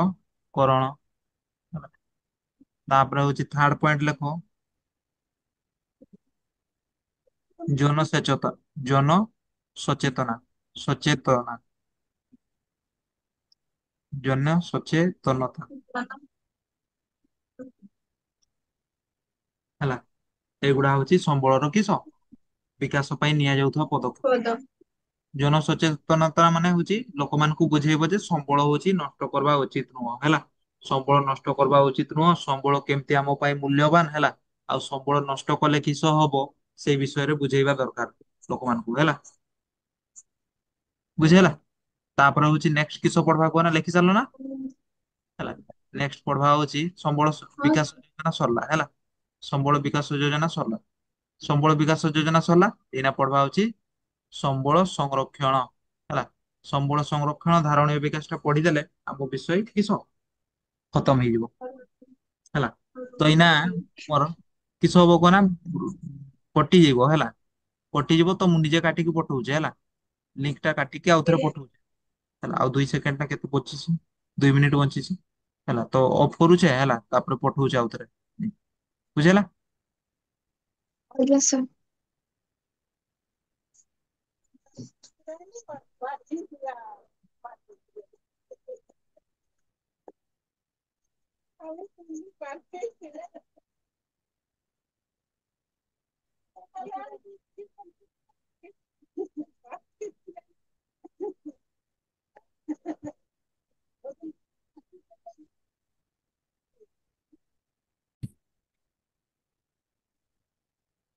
ହ୍ୟାଲୋ। ସାର୍ ତ 5G ଫୋନ୍ ଟା ସାର୍ MB ସରୁନାହିଁ। 5G ତ ସମସ୍ତଙ୍କର ନହେଲେ ଯାହାର 4G ହେଇଥିବ ବହୁତ ଖର୍ଚ୍ଚ ହବ ହେଲା। ବହୁତ ମାନେ ବେଶୀ ନାହିଁ 100 ଖଣ୍ଡେ ଖର୍ଚ୍ଚ ହବ ହେଲା। ଆଜ୍ଞା। ତ ସେ ତୁମ ଘର ପଟେ 5G ପାଏ? ହଁ ସାର୍ ସବୁବେଳେ ତ ଏପଟେ ନେଟୱାର୍କ ଠିକ ଥାଏ ପାଏ ସବୁ। ଠିକ ଅଛି।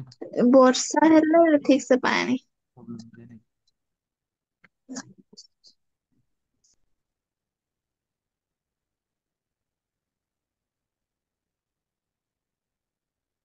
ତ ଏଇନା କିସ ପଢବା?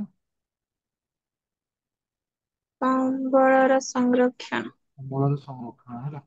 ସମ୍ବଳର ସଂରକ୍ଷଣ କେମିତି କରବା ଏଇନା ସେଇ ବିଷୟରେ ଲେଖା ହେଲା। ସମ୍ବଳ ସଂରକ୍ଷଣ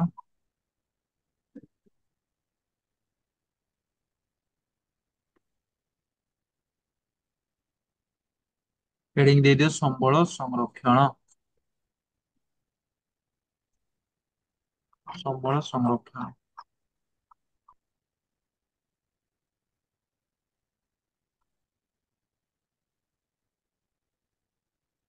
ସମ୍ବଳ ସଂରକ୍ଷଣ। ସମ୍ବଳ ସଂରକ୍ଷଣ ହେଲା। ସମ୍ବଳ ସଂରକ୍ଷଣ କାହା କୁହାଯାଏ? ସେଇ ସେମ ହେଲା ଯେ ଏଇ ସମ୍ବଳ ବିକାଶ ଯାହା ସମ୍ବଳ ସଂରକ୍ଷଣ ସେଇଟା ହେଲା ସମ୍ବଳ ଧାରଣୀ ବିକାଶ ସେଇଟା ସବୁ ଏକା ଟାଇପ ର ଲାଗୁ ହେଲା ଜାଷ୍ଟ ଟିକେ ଟିକେ ଖାଲି ଅଲଗା ହେଲା ସମସ୍ତଙ୍କର ସାର୍ ଉଦ୍ଦେଶ୍ୟ ଶୁଣା ଏକା। ଯାଉଛି ନି। ହ୍ୟାଲୋ ଶୁଣିଲା ଆଜ୍ଞା ସାର୍। ହଁ, ସାଉଣ୍ଡ ସାଉଣ୍ଡ ବଡ ଆଜ୍ଞା ତ ସମ୍ବଳ ସଂରକ୍ଷଣ ଲେଖ ହେଲା ସମ୍ବଳର ସଯତ୍ନ ବିନିଯୋଗ ସମ୍ବଳର ସଯତ୍ନ ବିନିଯୋଗ ସଯତ୍ନ ସଯତ୍ନ ବିନିଯୋଗ ସମ୍ବଳର ସଯତ୍ନ ବିନିଯୋଗ ତଥା ନବୀକରଣ ପାଇଁ ନବୀକରଣ ପାଇଁ ଯଥେଷ୍ଟ ସମୟ ଦେବାକୁ ଯଥେଷ୍ଟ ସମୟ ଦେବାକୁ ନବୀକରଣ ପାଇଁ ଯଥେଷ୍ଟ ସମୟ ଦେବାକୁ କିସ କୁହାଯାଏ ସମ୍ବଳ ସଂରକ୍ଷଣ କୁହାଯାଏ।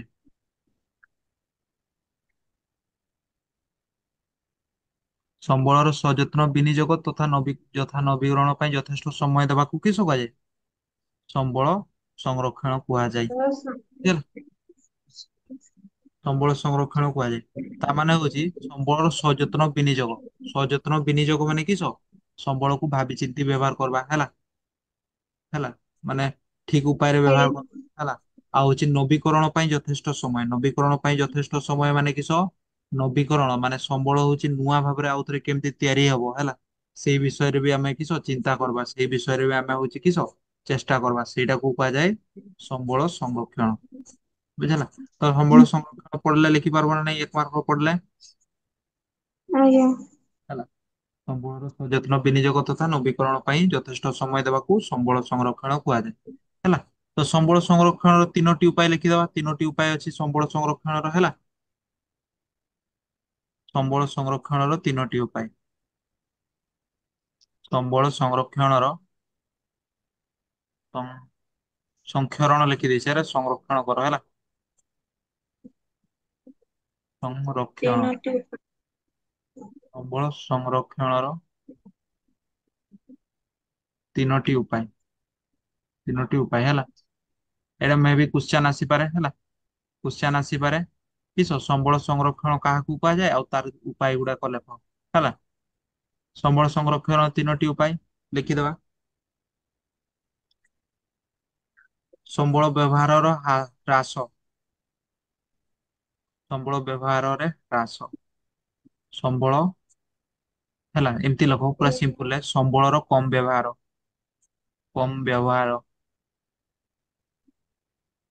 ସେକେଣ୍ଡରେ ହଉଛି ସମ୍ବଳର ପୁନଃଚକ୍ରୀକରଣ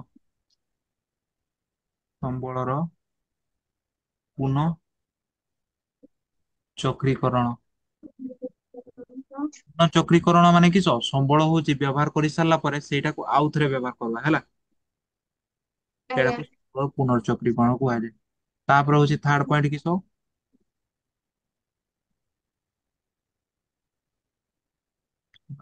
ଥାର୍ଡ ପଏଣ୍ଟ ହଉଛି ସମ୍ବଳର ପୁନଃ ବ୍ୟବହାର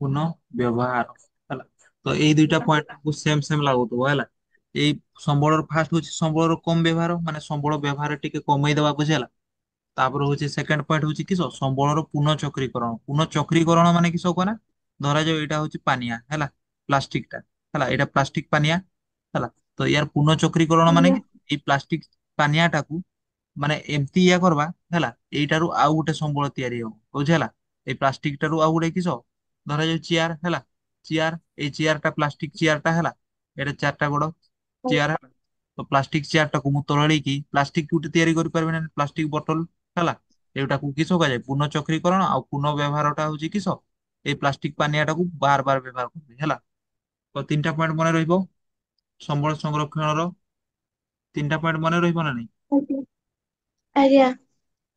ହେଲା ତାପରେ ହଉଛି ଆମର ଆଉ ଗୋଟେ ସର୍ଟ କୋଶ୍ଚେନ ହେଲା ସେଇଟା ହଉଛି ଲେଖବାନି ଆମର ହଉଛି ସମ୍ବଳ ସଂରକ୍ଷଣ ଲେଖିଲେ ହେଲା ସମ୍ବଳ ସଂରକ୍ଷଣ ତିନୋଟି ଉପାୟ ହେଲା ତ ଆଉ ଗୋଟେ ହଉଛି କ୍ୱେଶ୍ଚନ୍ ଆସିବ କିସ ସେଇଠୁ ସର୍ଟ କ୍ୱେଶ୍ଚନ୍ ଆସିବ ସମ୍ବଳ ସଂରକ୍ଷଣ ପାଇଁ ଭାରତ ସରକାର କିସ କରିଛି ହେଲା। ସମ୍ବଳ ସଂରକ୍ଷଣ ପାଇଁ ଭାରତ ସରକାର ଆମର କିସ କିସ କରିଛି ହେଲା। ସମ୍ବଳ ହେଡିଙ୍ଗ ଦେଇଦିଅ ହେଲା ସେଇଠୁ ସର୍ଟ କ୍ୱେଶ୍ଚନ୍ ମୁଁ ଡାକିଦେବି କେବେ ଗୋଟେ ହେଲା। ସମ୍ବଳ ସଂରକ୍ଷଣ ପାଇଁ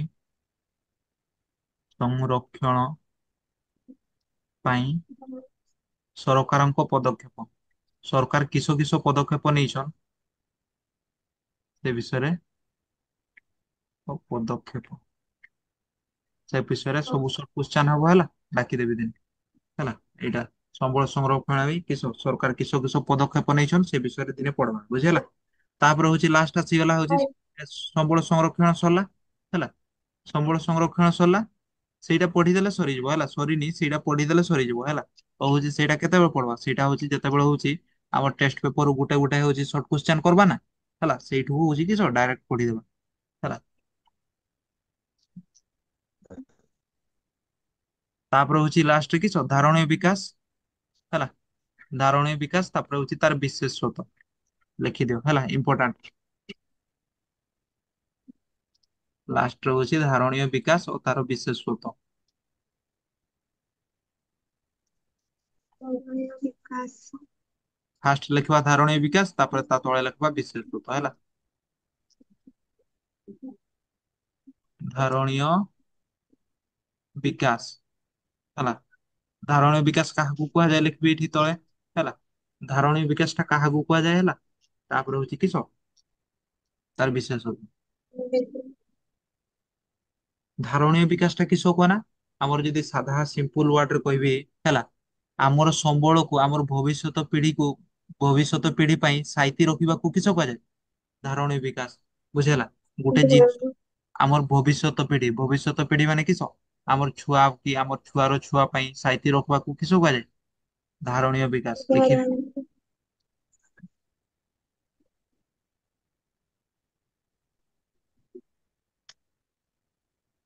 ସମ୍ବଳକୁ ଭବିଷ୍ୟତ ପିଢି ପାଇଁ ଭବିଷ୍ୟତ ପିଢି ପାଇଁ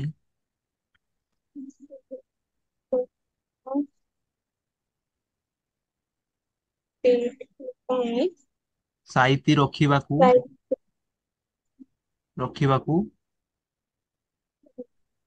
ଧାରଣୀୟ ବିକାଶ କୁହାଯାଏ ହେଲା। ସମ୍ବଳକୁ ଭବିଷ୍ୟତ ପିଢି ପାଇଁ ସାଇତି ରଖିବାକୁ କିସ କୁହାଯାଏ ଧାରଣୀୟ ବିକାଶ ବୁଝିଗଲା ନା ଧାରଣୀୟ ବିକାଶ କାହାକୁ କୁହାଯାଏ।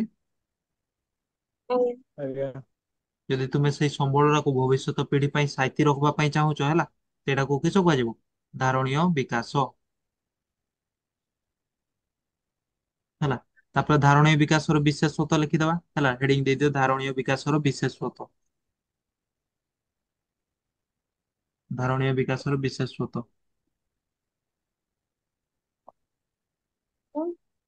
ଧାରଣୀୟ ବିକାଶର ବିଶେଷତ୍ୱ ଧାରଣୀୟ ବିକାଶର ବିଶେଷତ୍ୱ ହେଲା। ଏଇଟା ହଉଛି ଧାରଣୀୟ ବିକାଶ କାହାକୁ କୁହାଯାଏ ଆଉ ଧାରଣୀୟ ବିକାଶର ବିଶେଷତ୍ୱ ଏଇ ଦୁଇଟା ମିଶିକି 5 ମାର୍କର କ୍ୱେଶ୍ଚନ ହେଇପାରେ ଗୋଟେ ହେଲା 5 ମାର୍କର କ୍ୱେଶ୍ଚନ ହେଇପାରିବ ହେଲା। ଆଉ ଯଦି ଖାଲି ଧାରଣୀୟ ବିକାଶ କାହାକୁ କୁହାଯାଏ ସେଇଟା କିସ 1 ମାର୍କର କ୍ୱେଶ୍ଚନ ଆଉ ଯଦି ଧାରଣୀୟ ବିକାଶର ବିଶେଷତ୍ୱ ସେଇଟା କେତେ ମାର୍କ 2 ମାର୍କର କ୍ୱେଶ୍ଚନ ବୁଝିହେଲା। ଏଇଠୁ ପୁରା ଲାଷ୍ଟ ଯାଏଁ ଲେଖିଲେ ହଉଛି କେତେ ମାର୍କ 5 ମାର୍କ ଆଉ ଯଦି ଖାଲି ଧାରଣୀୟ ବିକାଶ କାହାକୁ କୁହାଯାଏ ସେଇଟା ଯଦି ଲେଖିବ କେତେ ମାର୍କ 1 ମାର୍କ ଆଉ ଯଦି ଧାରଣୀ ବିକାଶର ବିଶେଷତ୍ୱ ଲେଖିବ ସେଇଟା କିସ 2 ମାର୍କ। ତ ଫାର୍ଷ୍ଟ ପଏଣ୍ଟ ଲେଖ ଧାରଣୀ ବିକାଶର ବିଶେଷତ୍ୱ ହଉଛି ଫାର୍ଷ୍ଟ ପଏଣ୍ଟ ହଉଛି ଦୁନିଆର ପୁରା ଘୋଷି ଦବ ବୁଝିହେଲା। ଦୁନିଆର ସମସ୍ତ ଜୀବଜନ୍ତୁ ପ୍ରତି ସମସ୍ତ ଜୀବଜନ୍ତୁ ପ୍ରତି ସମ୍ମାନ ଓ ଯତ୍ନ ପ୍ରତି ସମ୍ମାନ ଓ ଯତ୍ନ ହେବା ଯତ୍ନ କରିବା ହେଲା। ମାନେ ସବୁ ଜୀବଜନ୍ତୁ କିସ ସମ୍ମାନ ଦେବ ହେଲା ସମ୍ମାନ ମାନେ ହଉଛି ଯାଇକି ମୁଣ୍ଡିଆ ମାରିଦବନି ହେଲା।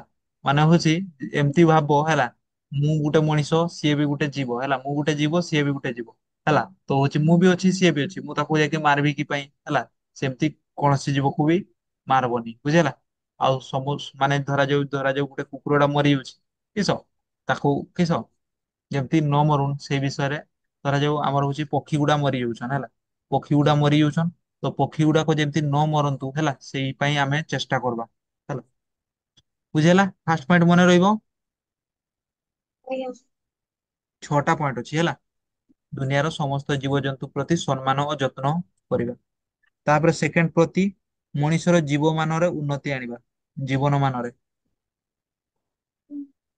ମଣିଷର ଜୀବନ ମାନରେ ଉନ୍ନତି ଆଣିବା ଜୀବନ ମାନରେ ଉନ୍ନତି ଆଣିବା। ଜୀବନ ମାନରେ ଉନ୍ନତି ଆଣିବା ମାନେ କିସ ବୁଝିଲ ମାନେ ମଣିଷର ନିଜର ଜୀବନ ଟାକୁ ମାନେ ହଉଛି କିସ ଭଲସେ ଜୀବନ ଯାପନ କରିବା ହେଲା ଭଲସେ ମାନେ ହଉଛି କେମିତି ଭଲ ଖାଇବା ଭଲ ପିଇବା ହେଲା ଯେତିକି ଆବଶ୍ୟକତା ଜିନିଷ ଦରକାର ସେତିକି ବ୍ୟବହାର କରିବା ହେଲା। ଥାର୍ଡ ପଏଣ୍ଟ ହଉଛି ପୃଥିବୀର ସାମର୍ଥ୍ୟ ଓ ବିବିଧତାର ସଂରକ୍ଷଣ। ପୃଥିବୀର ସାମର୍ଥ୍ୟ ସାମର୍ଥ୍ୟ ଓ ବିବିଧତାର ସଂରକ୍ଷଣ ବିବିଧତାର ସଂରକ୍ଷଣ ତା ମାନେ ହଉଛି କିସ ପୃଥିବୀରେ ବିବିଧତା ବିବିଧତାର ସଂରକ୍ଷଣ ତା ମାନେ ହଉଛି ପୃଥିବୀରେ ଥିବା ଭିନ୍ନ ଭିନ୍ନ ଜିନିଷର କିସ କରିବା ସଂରକ୍ଷଣ କରିବା ବୁଝିଲା ସେଗୁଡା ଯେମିତି ସଂରକ୍ଷଣ ହବ ସେଇ ବିଷୟରେ ଆମେ ଚେଷ୍ଟା କରିବା ବୁଝିଲା। ତାପରେ ହଉଛି ତାପର ପଏଣ୍ଟ କେତେ ନମ୍ବର 3 ନମ୍ବର ହେଲା ଆଉ 3ଟା ପଏଣ୍ଟ ଲେଖିଦେଲେ ଆମର ହଉଛି କି ସବୁ ବିଷୟ ସରିଯିବ। ତାପରେ ହଉଛି ପ୍ରାକୃତିକ ସମ୍ପଦର ପ୍ରାକୃତିକ ସମ୍ପଦର ପ୍ରାକୃତିକ ଅବକ୍ଷୟ ଅବକ୍ଷୟ ଯଥା ସମ୍ଭବ ଯଥା ସମ୍ଭବ ହ୍ରାସ କରିବା ହେଲା ପ୍ରାକୃତିକ ସମ୍ପଦର ଅବକ୍ଷୟ ମାନେ ପ୍ରାକୃତିକ ସମ୍ପଦ ନଷ୍ଟ ହେଇଯାଉଛି ହେଲା ତ ହଉଛି ସେଇଟା ଯେମିତି ନଷ୍ଟ ନହବ ସେଇ ପାଇଁ ଚେଷ୍ଟା କରିବା ବୁଝି ହେଲା ଯେମିତି କମ ନଷ୍ଟ ଆଜ୍ଞା ହବ ହେଲା ସେଇ ପାଇଁ ଚେଷ୍ଟା କର ତାପରେ ହଉଛି ପରିବେଶ ପ୍ରତି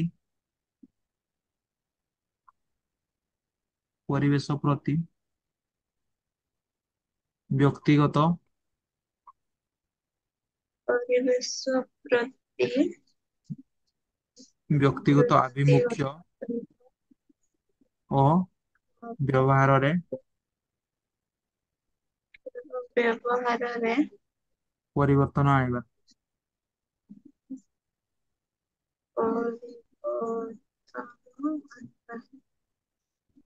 ପରିବର୍ତ୍ତନ ଆଣିବା।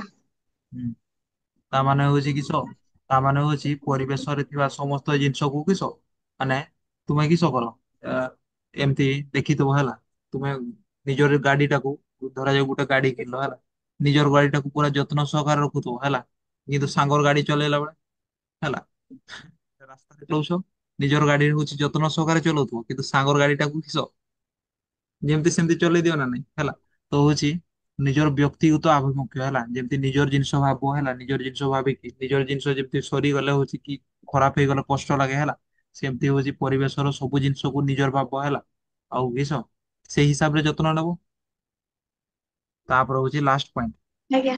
ପଏଣ୍ଟ ହଉଛି ବିଭିନ୍ନ ଅଞ୍ଚଳ ବାସୀ ମାନଙ୍କୁ ସେମାନଙ୍କ ପରିବେଶ ପ୍ରତି ଯତ୍ନବାନ ହେବାକୁ ସଚେତନ କରାଇବେ ହେଲା ବିଭିନ୍ନ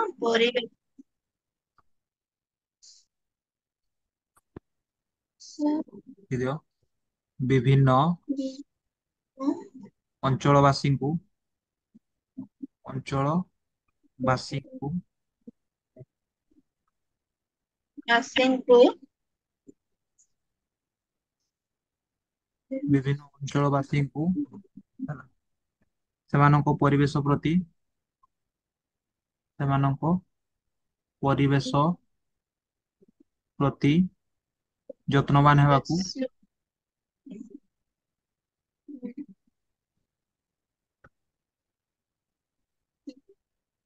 ପ୍ରତି ଯତ୍ନବାନ ହେବାକୁ ଯତ୍ନବାନ ହେବାକୁ ସଚେତନ କରାଇବା। ବାକୁ ସଚେତନ କରାଇବା। ସଚେତନ କରାଇବା। ହେଲା ସରିଲା ଆମର ବିଷୟ ସରିଲା ବୁଝିହେଲା। ଆମର ବିଷୟ ସରିଲା ହେଲା। ତ ଏଇଠି ଆଉ ଗୋଟେ ଜିନିଷ ଅଛି ହେଲା। ମାନେ ସମ୍ବଳ କେତେବେଳେ ପରିଣତ ହୁଏ କୌଣସି ପଦାର୍ଥ ଟା କେତେବେଳେ ସମ୍ବଳରେ ପରିଣତ ହୁଏ ହେଲା। ଲେଖିଦିଅ କ୍ୱେଶ୍ଚନ ଆକାରରେ ଲେଖିଦିଅ ହେଲା।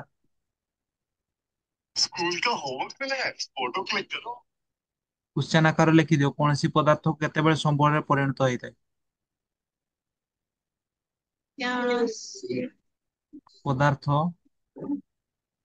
କେତେବେଳେ ସମ୍ବଳରେ କେତେ କେତେବେଳେ ବଳରେ ପରିଣତ ହୋଇଥାଏ ହୋଇଥାଏ। ହେଲା। କେତେବେଳେ ସମୟରେ ପରିଣତ ହେଇଥାଏ ହେଲା। ବା ଏଇ କ୍ୱେଶ୍ଚନ ଟା ଏମିତି ବି ପଡିପାରେ ହେଲା।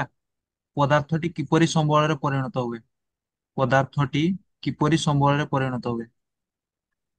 କିପରି ସମ୍ବଳରେ ପରିଣତ ହୁଏ। ଏମିତି କ୍ୱେଶ୍ଚନ ଆସିଥାଏ ତ ୟାର ଆନ୍ସର କିସ ହବ। ମଣିଷର ଆବଶ୍ୟକତା ହେଲା ମଣିଷର ଆବଶ୍ୟକତା ହିଁ କୌଣସି ପଦାର୍ଥକୁ କିସ ସମ୍ବଳରେ ପରିଣତ କରେ ହେଲା। ଏକ ମାର୍କ କ୍ୱେଶ୍ଚନ ମଣିଷର ଆବଶ୍ୟକତା ହିଁ ସେ ପଦାର୍ଥକୁ କୌଣସି ପଦାର୍ଥକୁ ସମ୍ବଳରେ ପରିଣତ